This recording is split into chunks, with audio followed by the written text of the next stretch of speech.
My child, do not let your heart be troubled. In this world you will have trouble, but take heart. I have overcome the world. When you feel weak, remember that my grace is sufficient for you, for my power is made perfect in weakness. Walk by faith, for I will never leave you nor forsake you. My child, look to this. Isaiah 40:29, 31-inch. He gives strength to the weary and increases the power of the weak. Even youths grow tired and weary, and young men stumble and fall. But those who hope in the Lord will renew their strength. They will soar on wings like eagles. They will run and not grow weary. They will walk and not be faint. My child, this passage reminds you that human energy is limited, but God's strength is infinite. When you exhaust your own resources, placing your hope in Him unlocks a supernatural endurance that allows you to rise above life's heavy pressures. My child, come to me. I am your support. Shift from striving to receiving when you reach the absolute end of your own energy. You have finally reached the beginning of God's supply. My child, the reality. You were never created to carry the weight of your world on finite human shoulders. Take action. Stop trying to manufacture an internal second wind. Instead, sit quietly and pray. Lord, I have absolutely nothing left today. I yield my exhaustion to you and open myself to receive your peace and stamina. Guard your waiting time.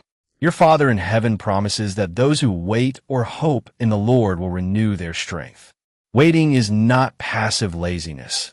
It is expectant resting. Be intentional. Create pockets of intentional silence away from digital noise, demands, and anxious thoughts. Be still. Trust that God is working beneath the surface of your life, generating a fresh, supernatural momentum for you while your body rests.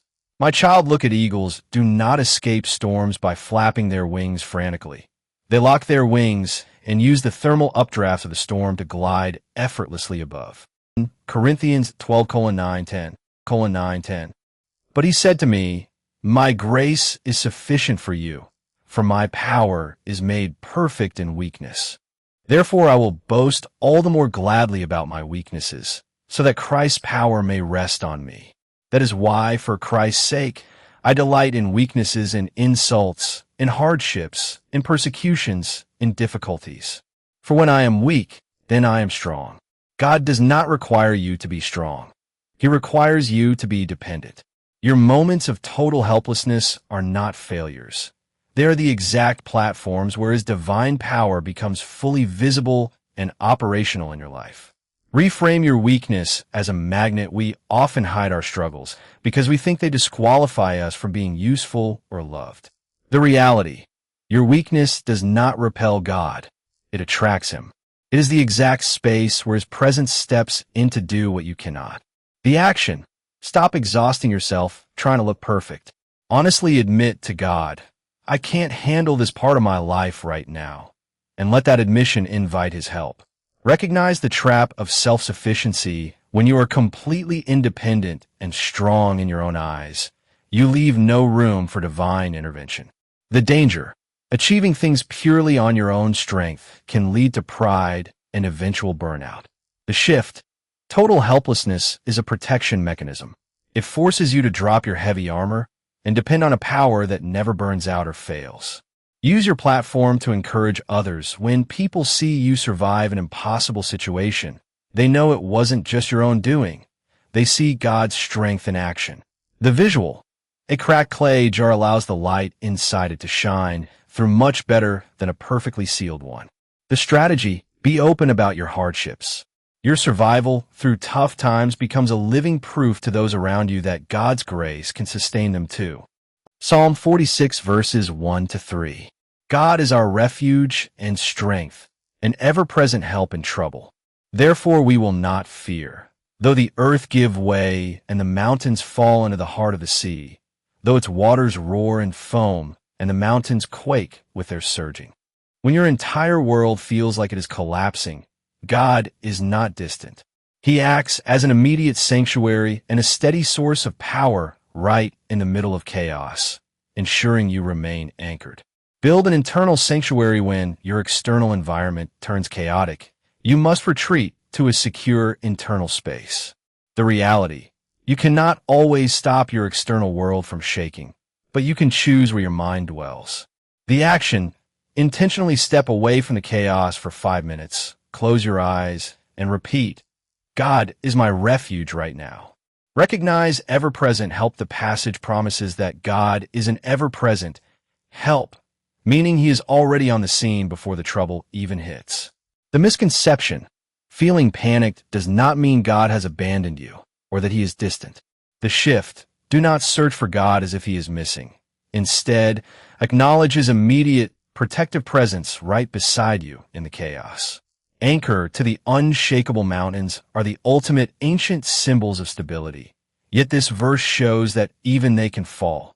The visual: earthly certainties like finances, health, or relationships can completely fail or change overnight. The strategy: refuse to anchor your identity or peace to things that can shake. Attach your security strictly to God, who remains completely unmoved by global or personal storms. Philippians 4 verse 13. I can do all this through him who gives me strength. Contextually written from a prison cell, this declaration proves that your ability to endure difficult circumstances does not rely on your environment. It relies entirely on the continuous, internal infusion of strength from Christ. Separate contentment from circumstances. Paul did not write this famous verse while enjoying a comfortable lifestyle. He wrote it while chained to a Roman guard. The reality: your emotional and spiritual stability does not have to be a hostage to your current environment, bank account, or job status. The action: catch yourself when you think, I will finally be happy when X changes. Reframe it immediately to, I have the exact strength I need to handle this day, right here where I am. Plug into the continuous infusion. The original Greek grammar for gives me strength implies a continuous, ongoing action, not a one-time spiritual high. The misconception: you do not receive a lifetime supply of strength all at once. It is delivered moment by moment as you need it. The shift: stop worrying about how you will survive next month or next year. Focus only on plugging into Christ for the stamina required for the next hour. Redefine all things correctly. This verse is not a magical guarantee that you will win every competition or gain immense wealth. It is a promise that you can endure any season of lack or abundance. The visual: a deep-sea submarine does not get crushed by water pressure because its internal pressure matches or exceeds the outside force. The strategy: let Christ build your internal spiritual pressure through prayer and scripture so that no external pressure from your environment can crush you.